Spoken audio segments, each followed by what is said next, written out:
Hello world. Frida Reba Darcy here and Patricia O'Connor. Can you see coming? Yeah, see, there we go. Proof of life from my side. I had to pay her to enter into frame. That's where we are. Well, it is the holidays. I guess she thinks she's off the clock. And it is the holidays. This is happy holidays to one and all. The tree you see before you is a California variety oak. I'm not sure if it's really a. I asked if it was a coastal red oak, and the person who sold it to me said yes. Like, I'm not really, and it was kind of like I was supposed to get the hint right there that they weren't really sure. But this tree does have an interesting backstory. A nursery owner and his wife were interested in bonsai trees, and the story goes they started a whole ton of seedlings. And flash forward 35 plus years later, he passes on to his next big garden, and his wife, his widow, I suppose, was liquidating their nursery and taking it easy. And this was the one that he kept for himself. And when I met this tree, it was in Jonas's bonsai garden here in Alameda, and I fell in love with it immediately. And it was offered up for sale, so yeah, I snatched it up. Oaks are pretty easy, except whenever they get something. And this guy had a really good canopy and some pretty solid start to some ramification.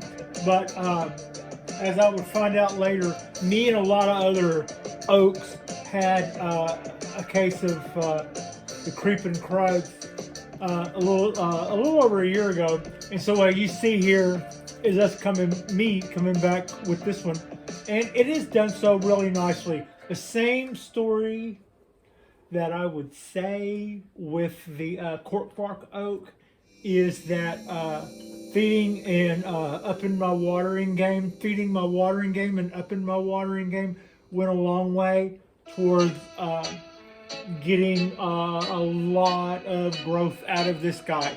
It's not quite like the cork bark in that it doesn't, it's not quite as prolific.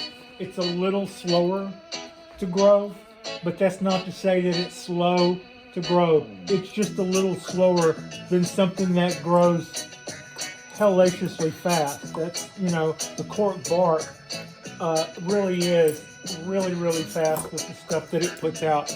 Wondering, I'm going to take a chance and take this down just a little. It has to do with, it's a good frame, but I don't want to work that high up. I don't want my arms being that high up. So yeah, that's where we are. Yeah, I still think we can get away with that. So this is my oak. You can see it has a hollow feature here, and it's got some really cool textured bark to it. It is fairly prolific in that it puts out all these little shoots all over the place. And normally I just kind of give it one of those and destroy them against the bark of the tree, which is really coming on. But I have decided, since I brought the tree in today, that I'm going to be a little different. There's a sprout coming from right here, and that used to be a limb site. And that isn't a limb that I removed. That was removed before I got to know the tree. Probably, I think that's a good place for a first limb. I bet that limb suffered some dieback, perhaps. I could be wrong. Maybe that was the decision early on. And anyway, I would like for these smaller shoots down here to fatten up the base a little bit. So I'm going to allow those, instead of rubbing them off, I'm going to allow those to grow a little bit.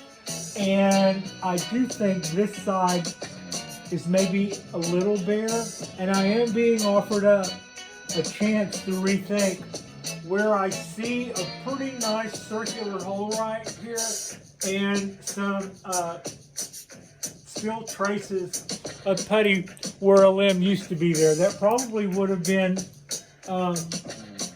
yeah, that would have been nice to have seen a limb down in there. I'm thinking it might have been removed, or it might have had, it might, you know, but I want the option. I'd like to see what it looks like, maybe if I let that grow out. And I'm going to allow these to grow out to give me a little bit more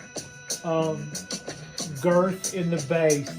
And so that's why I'm not going to be really quick to just prune all that up. But you can see all this little buckshot stuff here. Looking, if that reads well in the camera, that is an indicator of where I've been, you know, clipping stuff off or rubbing stuff out earlier on. And here is another site here where a limb used to be. So at one point there was a limb here. Yeah.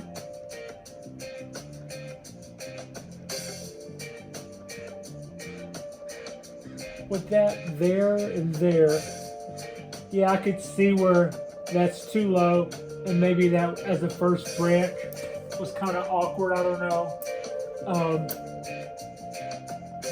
Anyway, I don't think it'll hurt me if I allow some of this stuff to grow out down here at the bottom, especially this stuff closer down here to the bottom. Try to keep our, you know, maybe get this bottom to spread out a little. Wouldn't hurt. Now, since I am rebuilding some canopy to this, basically I'm going to be doing the same thing to this that I did to my cork bark oak just a few nights ago. I'm going to be going back to all of these shoots and cutting them back either at one or two nodes of new, or where they first start elongating. And I'm going to do that to all of them, and I'm not going to be making branch selections the way that I did last time. For the simple reason is we do have a lot of holes and holidays here on a tree that had some really good structure to it just a couple of years ago. And if I let what's here, if I prune it back and let it divide once or twice, we could have a fairly decent looking tree that I could then kind of maybe start working on the ramification on a more long-term basis. But right now I would like to fill in some gaps. So, you know, this shoot is like that long since its last pruning. Well, I don't need to get rid of all of that, but it starts to elongate right here. So there we go. Now, what I did there in cutting that branch off, that's my top leaf, and we will probably get a branch out of that node going that way. So, is that really what I want? Maybe go out. Maybe go 1 more quarter inch. That makes that. This is going to be what I'm trying to entice it to do, and that makes more sense to me. The length was good either way, but it's a matter of where do you want your branch to be pointed. Also, I could probably wire some of this stuff that's pointed straight up out some to give me more of a canopy. I'm not going to do that, nor so I'm just going to cut it anyway, like I was going to do everything. But I'm also not going to cut the stuff off that's straight up. I'm just going to cut it back and let it all bifurcate out. When I got this tree, it had been styled by somebody who I felt like really knew what they were doing, and they had utilized branches that went straight up to some extent. It's kind of, you know, something that oaks do, and it's you know, it's more, right, I'll say this, it's more of a beggars can't be choosy, because that's where I am. That's where I am in this tree in this current state of development. I want it I just want to keep kind of cutting it back and letting it come out some, and then cut maybe a third of that back and let it come out some until we get a good full canopy again. And then when I see it, I'll start doing it. And what I mean by that is I'm not really sweating. I don't have a hard and fixed idea about this canopy. I saw it when it looked really good, and it had a little bit more room to go, and just how fine the ramification was. And from there, we are certainly backing up some, but not a whole lot. It'll be okay. We'll have this will be a great looking tree, I suspect. The latter part of this spring, when this prune back here begins to grow out, we will begin to see a lot more canopy and see a lot less of our dieback that we suffered, and that will be fine. That will be fine by me. So you can see, like, this is a good example. That's a branch going straight up. On my cork bark oak, I would just take that off completely. On this guy, I'm still going to utilize, I want all of these choices. I want them all. And then when they all start flushing out and I start maybe looking like I have to start making some decisions, then we can have little beauty contests as to whether or not we like the up and down and pointed back stuff. But right now, we're just kind of like, I mean, it's not desperate. It's not like, but we're thankful for everybody thank you all for playing. That's kind of what we're saying. We're not turning anybody away at the door at this point. When we have more choices, we'll be a little bit more picky about the length of these branches. And well, right now we're cutting them all back, so we won't be so much picky about that. But I'll be maybe more picky about what it is I design with. Yeah, I think you know what I mean. I just kind of want numbers. And we're getting them. That's the good news. So this tree, for this part of December, I don't see a whole lot of yellow on it. The leaves on it, for the most part, it's really, really good still. Elongating.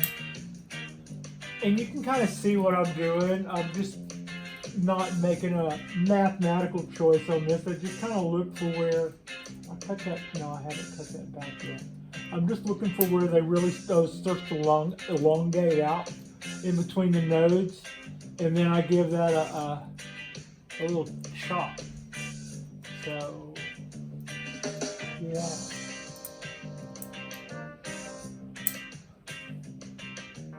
And you can kind of see it, like right here, that's pretty long, but it started right there. So we'll do that, and then bring that around to where hopefully this is where I can see it. Hopefully that helps the camera to see it. That's there, take that guy down. And then this is clippity. And this time really started elongating out. It was kind of well behaved all the way around, but we'll just take it off there to give it reason to stimulate more growth.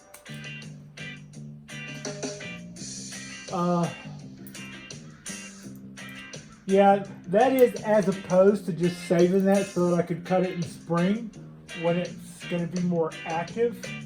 But if it warms up, it'll be more active next week.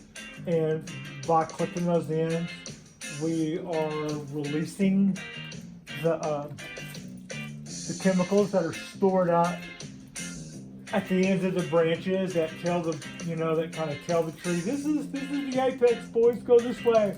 And so when you cut that loses that dominance. It loses that chemical, that auxin, and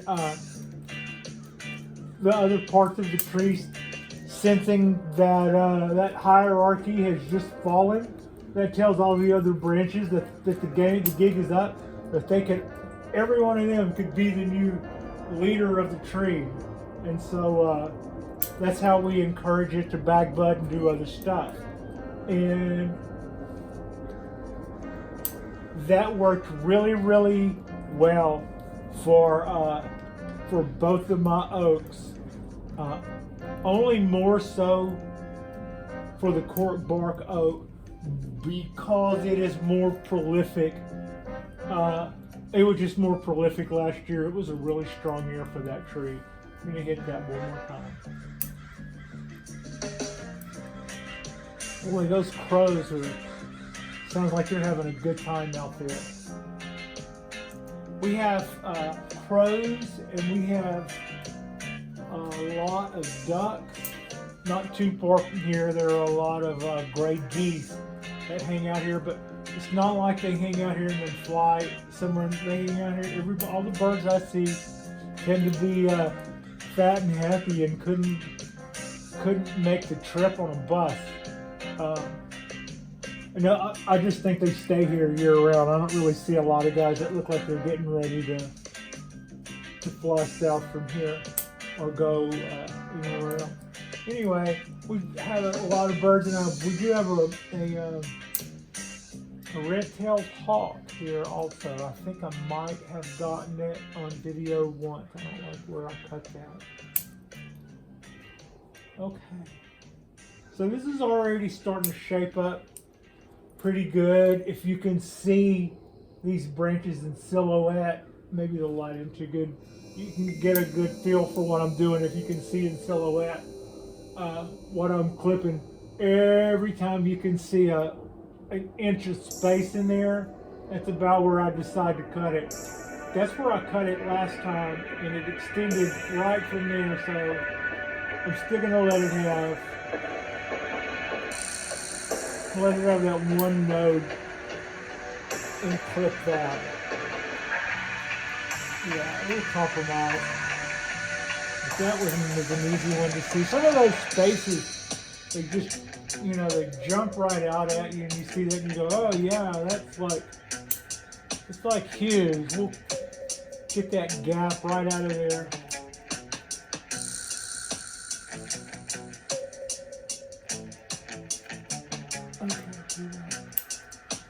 Little indecision there on my part. You don't have to go flying through this. It's not like there's an endless line of trees waiting for the shot. There we go there. Some of this stuff is I'm really happy with the way this stuff is bifurcating off. I get, just like a perfect little victory sign there. A peace sign.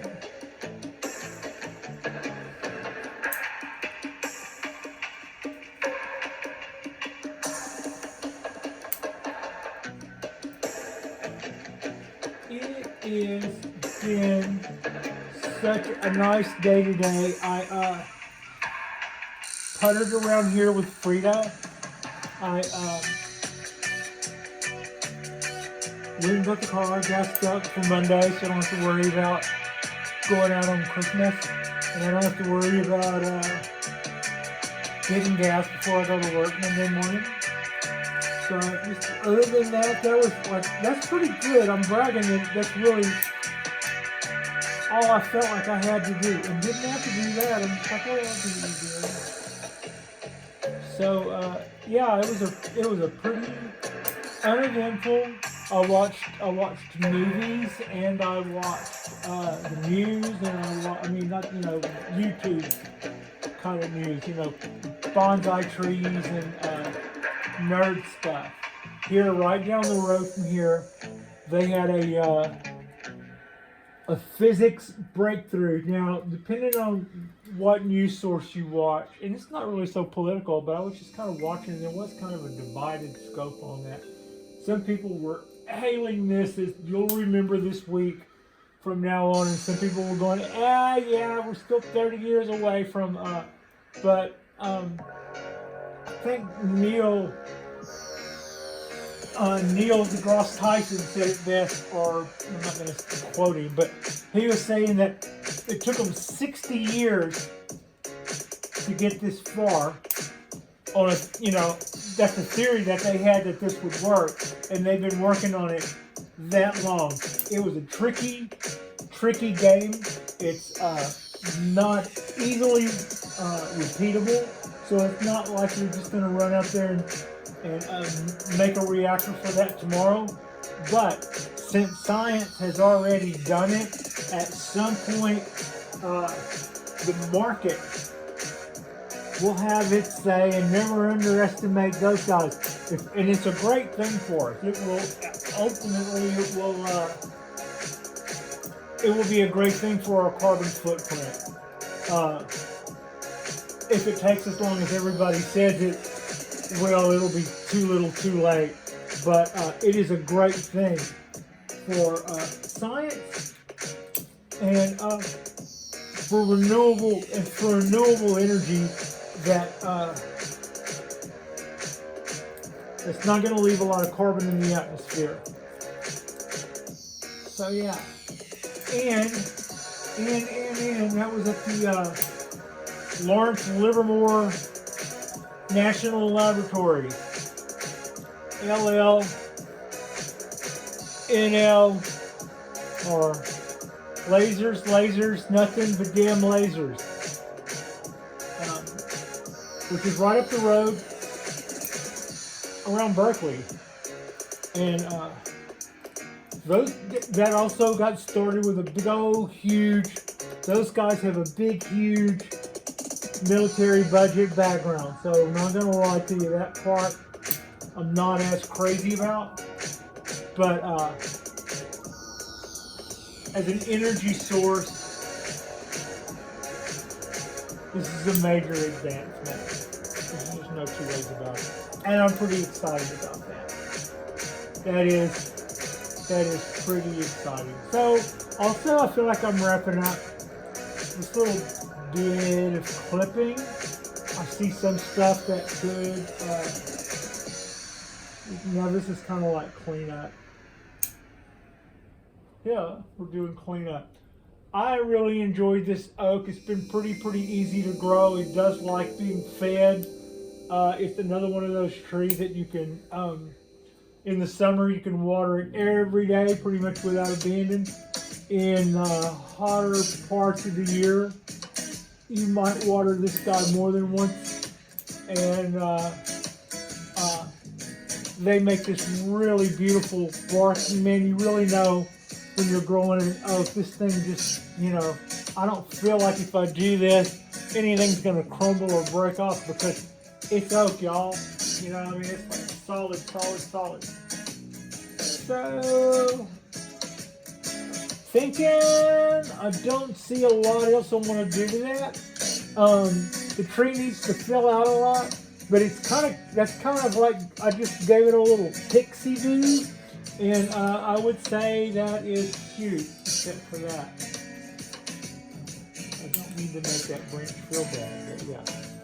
And other than that, I would say the tree is, in its little short hairdo, it's very cute. I'm really optimistic. And I also think that as a clip and grow, it looks good and natural so far.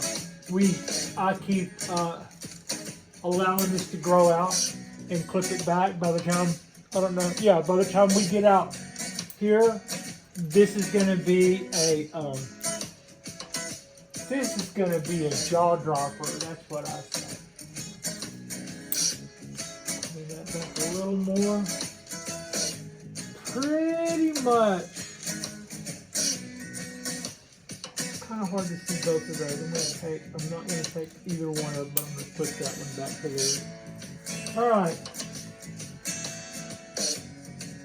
That's us. That's what I'm going to do to that.